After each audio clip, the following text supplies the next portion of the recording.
Alright, today we're going to make a quick dried chili sauce or paste that's really versatile.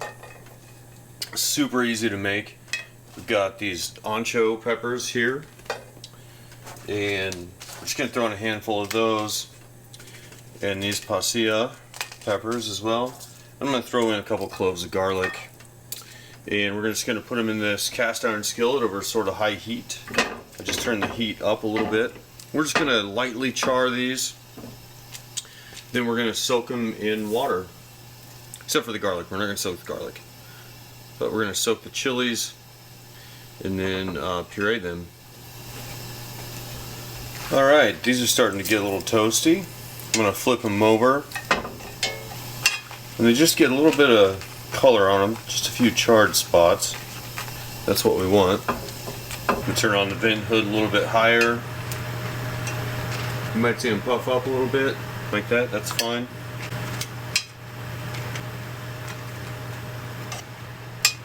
I'm going to let that garlic cook a little bit longer in there. I really want to kind of get it cooked all the way through, but I'm going to turn the heat down just a little bit. Alright, and over here we've got some hot water. We're just going to add all those chilies into our hot water. And we'll leave them in there about 10 minutes. I'll push them down from time to time and stir them around so they get hydrated pretty well. Alright, after these have soaked for a while, we're going to transfer them to a plate or a bowl. Probably absorbed a little bit of water. Okay, now we're going to start peeling these. So I'm just going to pick one up, rip the top off, dump the seeds out, and throw it into the cocktail shaker. Just real quick, I'm not going to be too worried if a few seeds are left in here. There is kind of a tough spot on here. That part, make sure you get that whole part of it out. It's going to be hot. You could let these cool down if you want.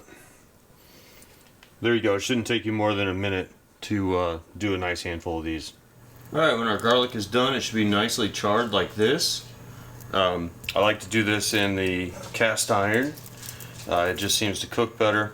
And the garlic should be pretty soft on the inside. We're going to go ahead and peel it. And we're going to blend this into our chili paste. Now, a lot of times I just make the chili paste without this. I don't even think it's necessary, the garlic. But I wanted it in the recipe that I'm doing tonight, so I'm going to go ahead and just add the garlic to the paste. If we do add garlic to our paste, we want to keep it. We wouldn't want to keep it in the fridge for longer than a week or so, right? We'd want to try to use it up. So there's our garlic cloves. All right, the next step is we're going to add our garlic cloves into the cocktail shaker, and we're going to take our soaking liquid. You can maybe see it's kind of a nice brown color. You're going to need a little bit more than you think. We want to just almost cover the chilies.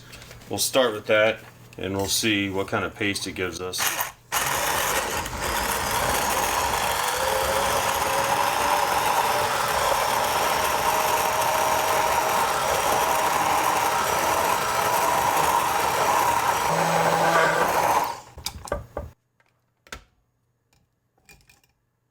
Alright, that took about a minute of blending or so, and you can add more water if you need. We could get this smoother if we put it in a real blender, but I'm fine with the ease and speed of cleanup of this. And you could add salt to this as well. I'm not going to, because I like to add this to recipes. This is going to give you a good base for any chilies, moles, soups, stews, sauces, that you want to have that depth of bitter spice to it. So I'm not going to add salt to this because I like to be able to adjust the consistency of this paste in my recipe without making it more or less salty.